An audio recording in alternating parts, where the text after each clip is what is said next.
मधुबन के बाबा, मधुबन के बाबा मुरली वाले, आपका क्या कहना, आपका क्या कहना। ओम शांति। आज 2 दिसंबर 2024 के साकार मधुर महावाक्य हैं। आज मीठे मीठे बाप दादा बोले, मीठे बच्चे, तुम्हें अपने दीपक की संभाल स्वयं ही करनी है। तूफानों से बचने के लिए ज्ञान योग का घृत जरूर चाहिए। बाबा कहते हैं, मीठे बच्चे, तुम्हें अपने दीपक की संभाल स्वयं ही करनी है। तूफानों से बचने के लिए ज्ञान योग का घृत जरूर चाहिए। बाबा ने आज प्रश्न पूछा कि कौन सा पुरुषार्थ गुप्त बाप से गुप्त वर्षा दिला देता है। तो उत्तर में बाबा कहते, अंतर्मुख अर्थात चुप रहकर बाप को याद करो तो गुप्त वर्षा मिल जाएगा। याद में रहते शरीर छूटे तो बहुत अच्छा, इसमें कोई तकलीफ नहीं। याद के साथ साथ ज्ञान योग की सर्विस भी करनी है। अगर नहीं कर सकते तो कर्मणा सेवा करो। बहुतों को सुख देंगे तो आशीर्वाद मिलेगी। चलन और बोलचाल भी बहुत सात्विक चाहिए। मुरली का गीत है, निर्बल से लड़ाई बलवान की। ओम शांति। बाबा ने समझा दिया है कि जब ऐसे गीत सुनते हो तो हर एक को अपने ऊपर ही विचार सागर मंथन करना होता है। ये तो बच्चे जानते हैं कि मनुष्य मरते हैं तो 12 रोज दीवा जगाते हैं। तुम फिर मरने के लिए तैयारी कर रहे हो और अपनी ज्योत पुरुषार्थ कर आप ही जगा रहे हो। पुरुषार्थ भी माला में आने का वाले ही करते हैं। प्रजा इस माला में नहीं आती। पुरुषार्थ करना चाहिए। हम विजय माला में पहले जाएं। कहाँ माया बिल्ली तूफान लाकर विकर्म ना बना दे जो दीवा बुझ जाए। अब इसमें ज्ञान और योग दोनों बल चाहिए। योग के साथ ज्ञान भी जरूरी है। हर एक को अपने दीपक की संभाल करनी है। अंत तक पुरुषार्थ चलना ही है।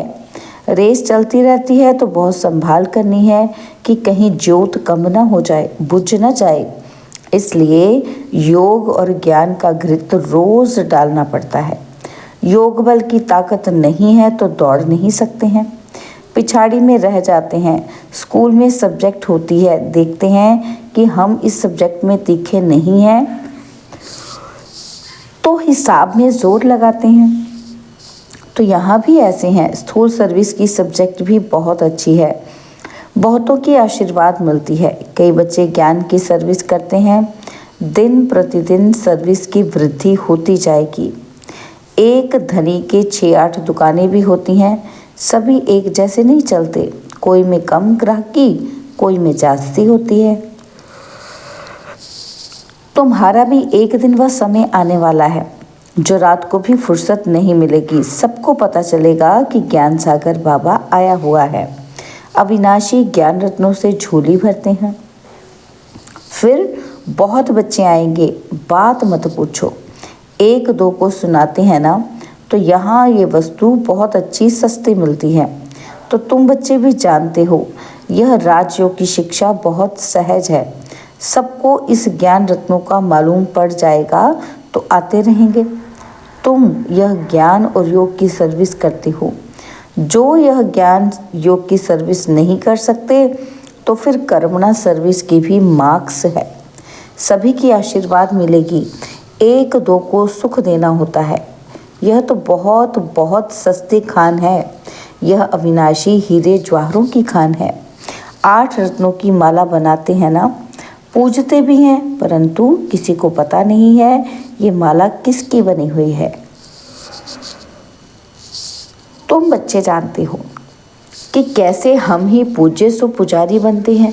ये बड़ी वंडरफुल नॉलेज है जो दुनिया में कोई नहीं जानते। अभी तुम लकी स्टार्स बच्चों को ही निश्चय है कि हम स्वर्ग के मालिक थे। अभी नर्क के मालिक बन पड़े हैं।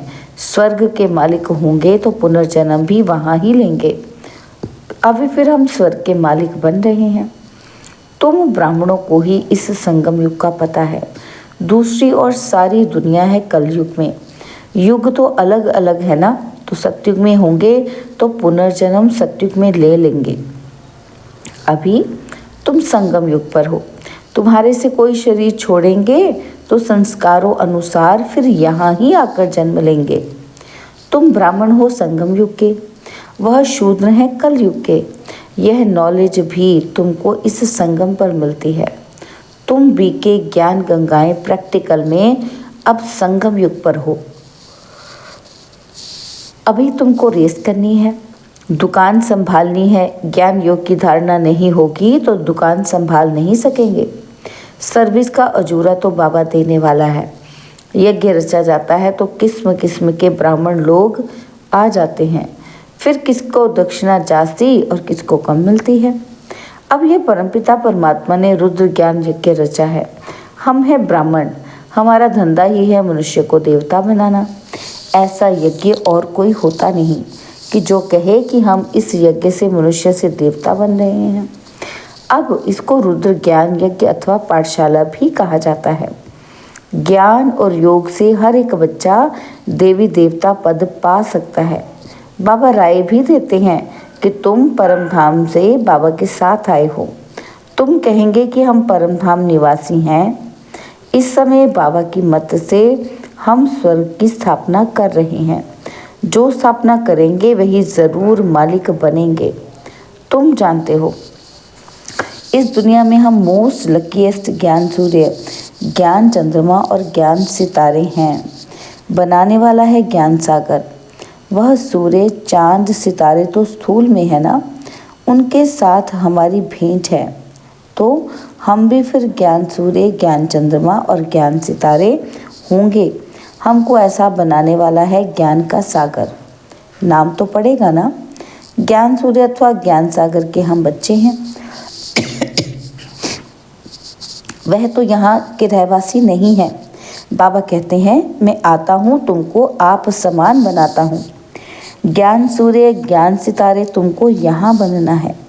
तुम जानते हो कि बरोबर हम भविष्य में फिर यहाँ ही स्वर्ग के मालिक बनेंगे।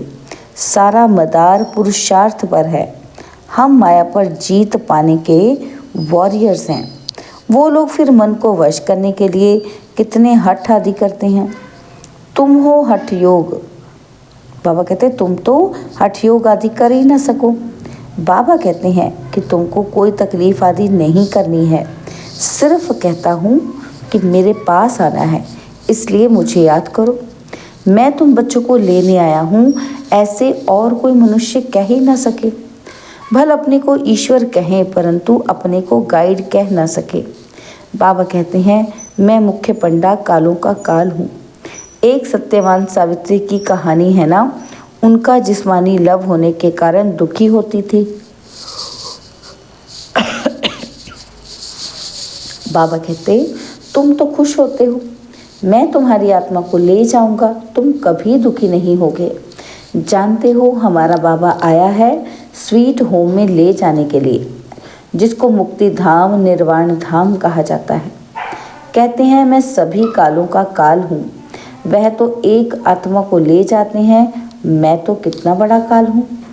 5000 वर्ष पहले भी मैं गाइड बन सभी को ले गया था।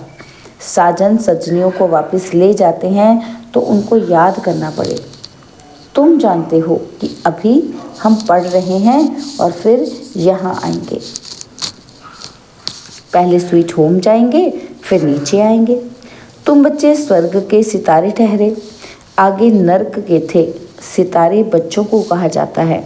लक्की सितारे नंबरवार पुरुषार्थ अनुसार हैं। तुमको दादे की मिल्कियत मिलती है। खान बड़ी ज़बरदस्त है और ये खान एक ही बार निकलती है। वह खानियाँ तो बहुत है ना, निकलती रहती हैं। कोई बैठ ढूंढे तो बहुत है। यह तो एक ही बार एक ही खान मिलती है, अविनाशी ज्ञान रत्नों की। वह किताब तो बहुत है परंतु उनको रत्न नहीं कहेंगे। बाबा को ज्ञान सागर कहा जाता है। अविनाशी ज्ञान रत्नों की निराकारी खान है। इन रत्नों से हम झोलियाँ भरते रहते हैं। तुम बच्चों को खुशी होनी चाहिए, हर एक को हक भी होता है। दुकान पर धंधा जास्ती होता है तो नवाचार भी होता है। यहाँ प्रजा भी बना रहे हैं तो वारिस भी बना रहे हैं। यहाँ से रत्नों की झोली भरकर फिर जाए दान देना है। परमपिता परमात्मा ही ज्ञान सागर है जो ज्ञान रत्नों से झोली भरते हैं। बाकी वह समुद्र नहीं जो दिखाते हैं रत्नों की थाली भरकर देवताओं को देते हैं। उस सागर से रत्न नहीं मिलते, यह ज्ञान रत्नों की बात है। ड्रामा अनुसार फिर तुमको रत्नों की खानियाँ भी मिलती हैं। वहाँ ढेर हीरे जवाहर होंगे जिससे फिर भक्ति मार्ग में मंदिर आदि बनाएंगे। अर्थक्वेक आदि होने से सब अंदर चले जाते हैं। वहाँ महल आदि तो बहुत बनते हैं, एक नहीं। और यहाँ भी राजाओं की कंपटीशन होती है बहुत। तुम बच्चे जानते हो, हूबहू कल्प पहले जैसा मकान बनाया था वैसा फिर बनाएंगे। वहाँ तो बहुत सहज मकान आदि बनते होंगे। साइंस बहुत काम देती है, परंतु वहाँ साइंस अक्षर नहीं होगा। साइंस को हिंदी में विज्ञान कहते हैं। आजकल तो विज्ञान भवन भी नाम रख दिया है। विज्ञान अक्षर ज्ञान के साथ भी लगता है। ज्ञान और योग को विज्ञान कहेंगे। ज्ञान से रत्न मिलते हैं, योग से हम एवर हेल्दी बनते हैं। यह ज्ञान और योग की नॉलेज है जिससे फिर बैकुंठ के बड़े बड़े भवन बनेंगे। हम अभी इस सारी नॉलेज को जानते हैं।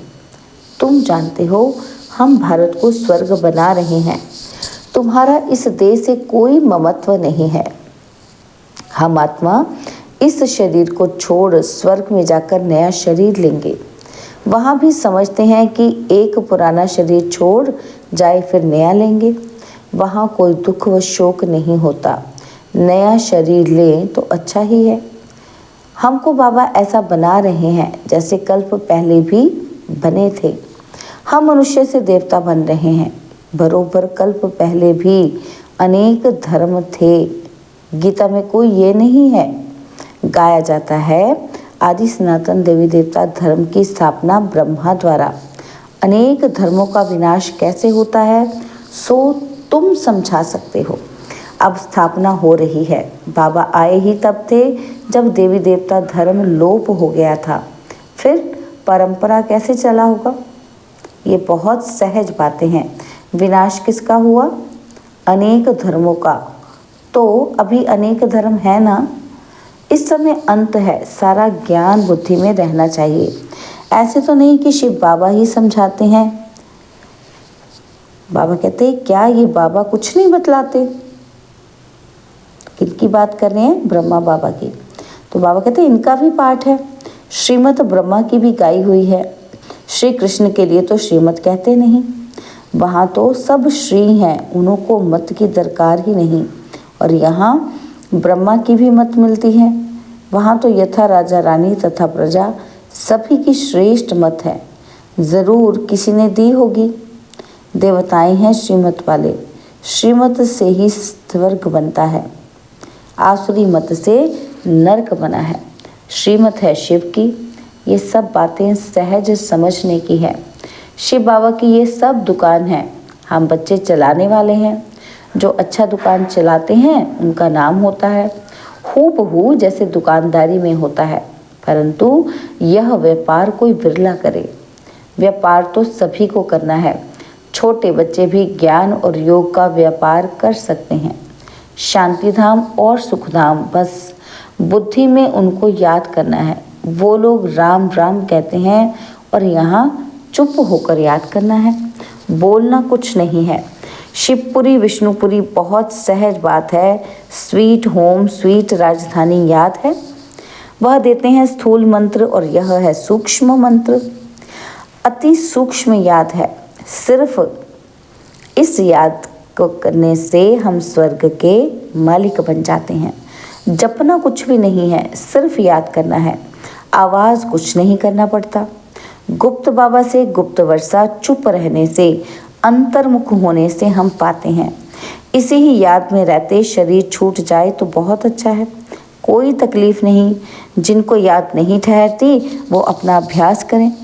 सभी को कहो कि बाबा ने कहा है मुझे याद करो तो अंतमति सो गति। याद से विकर्म विनाश होंगे और मैं स्वर्ग में भेज दूंगा। बुद्धि योग शिव बाबा से लगाना बहुत सहज है।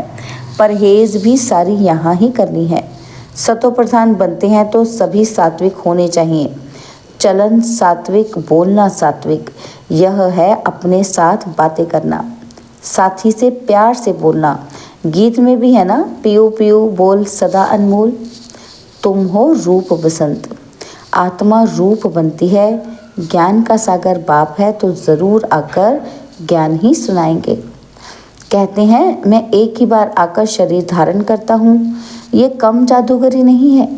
बाबा भी रूप बसंत है, परंतु निराकार तो बोल नहीं सकता, इसलिए शरीर लिया है, परंतु वह पुनर्जन्म में नहीं आता है।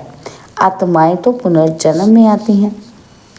तुम बच्चे बाबा के ऊपर बलिहार जाते हो तो बाबा कहते हैं फिर ममत्व नहीं रखना, अपना कुछ नहीं समझना।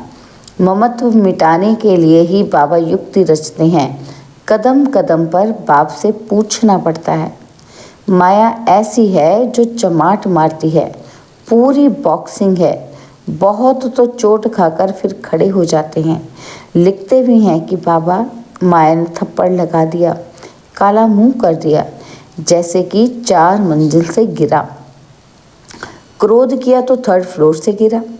ये बहुत समझने की बातें हैं। अब देखो बच्चे टेप के लिए भी मांग करते रहते हैं कि बाबा टेप भेज दो, हम एक्यूरेट मुरली सुने। तो बाबा कहते ये भी प्रबंध हो रहा है। बहुत सुनेंगे तो बहुतों के कपाट खुलेंगे, बहुतों का कल्याण होगा।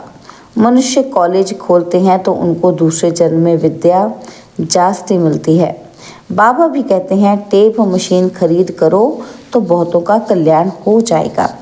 अच्छा, मीठे मीठे सिकिलते बच्चों प्रति माता पिता बाप दादा का याद प्यार और गुड मॉर्निंग। रूहानी बाप की रूहानी बच्चों को नमस्ते। हम रूहानी बच्चों की रूहानी बाप दादाजी को दिलवा जान सिकवा प्रेम से नमस्ते। ओम शांति। प्यारे बाबा, मीठे बाबा, मेरे बाबा, शुक्रिया बाबा, शुक्रिया बाबा, शुक्रिया।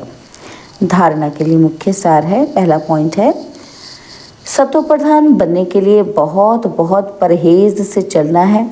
अपना खान पान बोलचाल सब सात्विक रखना है। बाप समान रूप बसंत बनना है। सेकंड पॉइंट है अविनाशी ज्ञान रत्नों की निराकारी खान से अपनी झोली भरकर अपार खुशी में रहना है और दूसरों को भी इन रत्नों का दान देना है। बाबा ने आज वरदान दिया, नष्ट मोहा बन दुख अशांति के नाम निशान को समाप्त करने वाले स्मृति स्वरूप भव। नष्ट मोहा बन दुख अशांति के नाम निशान को समाप्त करने वाले स्मृति स्वरूप भव। जो सदा एक की स्मृति में रहते हैं उनकी स्थिति एक रस हो जाती है। एक रस स्थिति का अर्थ है एक द्वारा सर्व संबंध, सर्व प्राप्तियों के रस का अनुभव करना। जो बाप को सर्व संबंध से अपना बनाकर स्मृति स्वरूप रहते हैं वह सहज ही नष्ट मोहा बन जाते हैं। जो नष्ट मोहा हैं उन्हें कभी कमाने में, धन संभालने में, किसी के बीमार होने में दुख की लहर नहीं आ सकती। नष्ट मोह अर्थात दुख अशांति का नाम निशान ना हो, सदा बेफिक्र। स्लोगन है क्षमाशील वह है जो रहमदिल बन सर्व को दुआएं देते रहें। क्षमाशील वह है जो रहमदिल बन सर्व को दुआएं देते रहें। ओम शांति।